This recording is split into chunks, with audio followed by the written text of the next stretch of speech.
Assalamualaikum, salam sejahtera dan salam Temerloh Titik Tengah Semenanjung. Bersama anda dalam Mingguan Temerloh Nur Ali Izzati, Minggu ke-26, 11 Februari 2022 akan membawa anda menyusuri layar informasi di sekitar daerah Temerloh, Negeri Pahang serta nasional. Teruskan bersama kami. Kebawah Dunia Yang Maha Mulia Pemangku Raja Pahang Tengku Mahkota Tengku Hassan Al-Ibrahim Alam Shah Ibni Sultan Abdullah Riayatuddin Al-Mustafa Bilal Shah berkenan mencemaduli bagi menyempurnakan Majlis Pengurniaan Anugerah Kecemerlangan dan Khatam Hafazan Al-Quran Ma'had Tahfiz Negeri Pahang MTNP 2021 di Zenith Hotel Kuantan. Pusat-pusat tahfiz di Pahang perlu ditadbir urus dengan baik dan profesional dalam usaha memastikan kelancaran pembelajaran serta kebajikan pelajar-pelajarnya terjaga. Baginda turut bertitah aspek keselamatan perlu dititikberatkan oleh pengusaha pusat tahfiz bagi mengelak kejadian tidak diingini berlaku dan pembukaan pusat tahfiz baharu pada masa akan datang ia perlu disemak dengan teliti. Dalam majlis tersebut, seramai 58 pelajar menerima anugerah kecemerlangan merangkumi anugerah Khatam Hafazan 30 juzuk, anugerah Diploma Tahfiz Al-Quran, anugerah kecemerlangan Sijil Pelajaran Malaysia SPM dan kecemerlangan kokurikulum. Sesungguhnya keberangkatan ke bawah dunia Yang Maha Mulia Tuanku menyerlahkan lagi keprihatinan baginda terhadap hal ehwal pendidikan terutamanya ilmu agama Islam di negeri Pahang. Kerajaan Pahang dengan kerjasama Kerajaan Emirah Arab Bersatu UAE akan melaksanakan projek Rumah Rakyat Al-Sultan Abdullah Ruk Rasa yang memberi fokus kepada pemilikan rumah untuk golongan B40 di negeri ini. Yang Amat Berhormat Menteri Besar Pahang Datuk Seri Warusdiwa Ismail berkata RM75 juta diperuntukkan oleh Kerajaan UAE bagi membina 790 unit rumah dalam 4 tahun dan projek itu akan berakhir 2025. Pembinaan 790 unit rumah ini akan dilaksanakan secara berfasa bermula tahun ini dan dijangka selesai pada 2025. Bagi tahun ini, 174 unit rumah akan dibina dengan anggaran kos RM14.3 juta, diikuti 264 unit rumah berjumlah RM27.8 juta pada 2023, 174 unit rumah berjumlah RM14.25 juta pada tahun 2024, dan 178 unit rumah berjumlah RM14.65 juta pada tahun 2025. Adu lancang Yang Berhormat Datuk Seri Muhammad Shaka Samsudin pada 11 Februari 2022 telah hadir bagi menyampaikan cek sumbangan Kerajaan Negeri Pahang dan sumbangan Prihatin Pahang kategori IKASih. Cek sumbangan Kerajaan Negeri Pahang ini diserahkan kepada 32 orang penerima yang terdiri daripada NGO, JPKK dan juga individu. Manakala bagi sumbangan Prihatin Pahang kategori IKASih pula telah disumbangkan kepada 60 orang penerima. Kedua-dua program ini telah berlangsung di Dewan Bangunan UMNO Temerloh dan diharapkan dengan bantuan yang diberikan ini sedikit sebanyak dapat meringankan bebanan yang dihadapi mereka. Pahang memberi peluang 114 koperasi Felda untuk memiliki geran tanah di tanah rancangan berkenaan. Exco Hal Ehwal Felda, Koperasi Usahawan dan Hal Ehwal Pengguna Negeri Pahang, Datuk Nazringah berkata, usaha itu bagi membantu koperasi Felda meningkatkan pegangan aset dan perolehan koperasi masing-masing. Setakat ini, 80 koperasi menunjukkan minat, selebihnya masih dalam perbincangan ahli lembaga koperasi.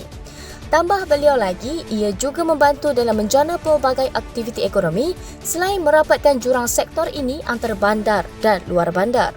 Koperasi Felda perlu menjadi entiti kukuh yang dapat menjana pendapatan sendiri sekaligus memberi dividen lebih tinggi kepada ahli. Beliau berkata demikian selepas program pemutihan dan pemilikan tanah Koperasi Felda di Temerloh.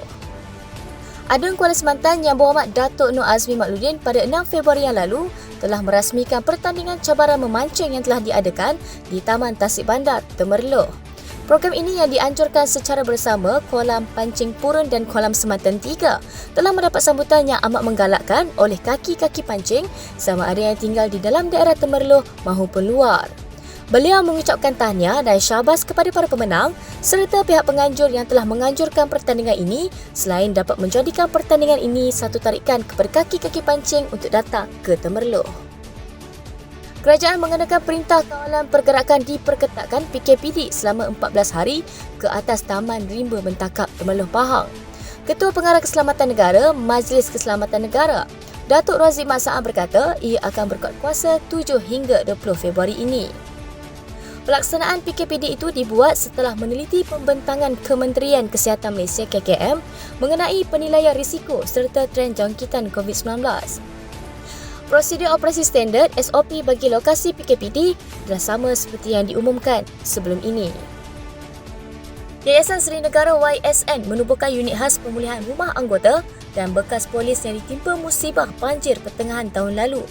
Penaung YSN Datuk Seri Mazlan Lazim berkata, purata RM5,000 akan diberikan bagi membaik pulih kerosakan rumah seperti pendawaian semula elektrik. Penerima bantuan pemulihan rumah terpilih kepada yang layak sahaja di mana rumah mereka rosak teruk akibat banjir. Inisiatif murni ini kerjasama YSN bersama Pertubuhan Bukan Kerajaan NGO, syarikat korporat seperti My Chocolate, Segastia, Malik Streams Corporation, Restoran Ali Maju, Sendirian Berhad. Beliau menyatakan demikian kepada pemberita selepas program sumbangan amal peralatan elektrik dan wang tunai kepada 48 anggota dan pesara polis di Ibu Pejabat Polis Daerah Temerloh di sini hari ini. Turut hadir sama Ketua Polis Temerloh, Asisten Komisioner Muhammad Azhar Muhammad Yusof dan Pengerusi Ahli Lembaga Amanah YSN Abdul Aziz Ismail. Sebut saja ikan patin, pasti anda akan teringat daerah Temerloh yang sememangnya sudah terkenal dengan pelbagai masakan yang pastinya menyelerakan kepada peminat ikan tersebut.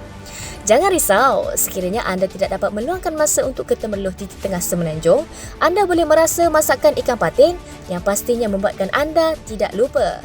Rumbia Cafe Grand Barakah Hotel yang terletak di Ampang pastinya akan membuatkan anda merindui suasana kampung. Apakah tidaknya, suasana di kafe tersebut yang eksklusif selain menyediakan suasana hari raya, pasti menggamit kerinduan terhadap kampung halaman.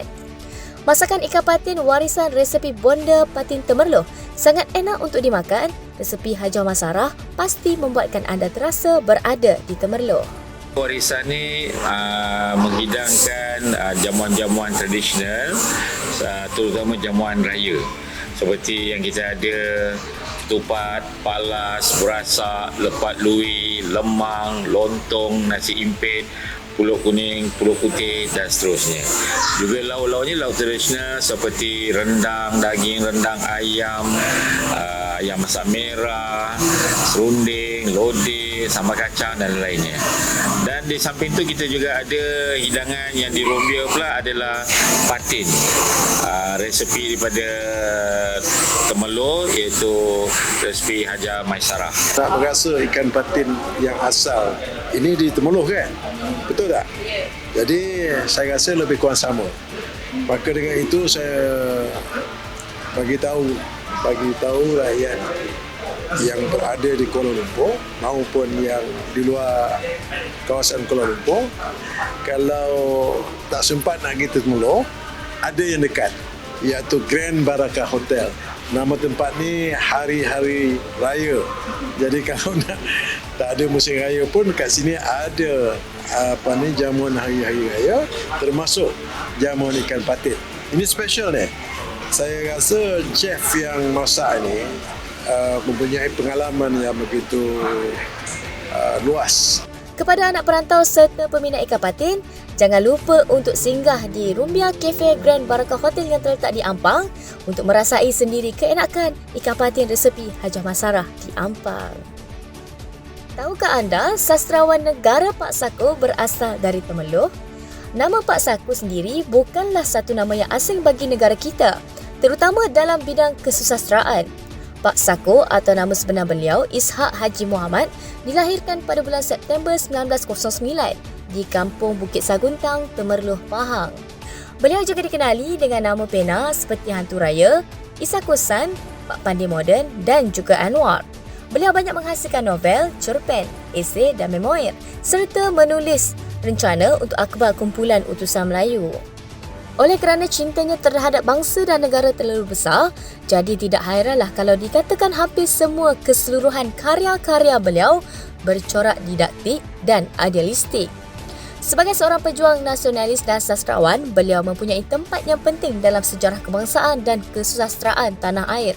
Pada tahun 1997, Perpustakaan Negara Malaysia telah memperolehi koleksi beliau yang rata-ratanya terdiri dalam bidang kesusasteraan. Sekian daripada saya Nur Ali Izzati. Jangan lupa untuk saksikan Mingguan Temerloh di Facebook Temerloh TV pada setiap hari Jumaat jam 9.30 malam secara eksklusif di Temerloh TV. Informasi untuk komuniti anda dan siaran titik tengah Semenanjung.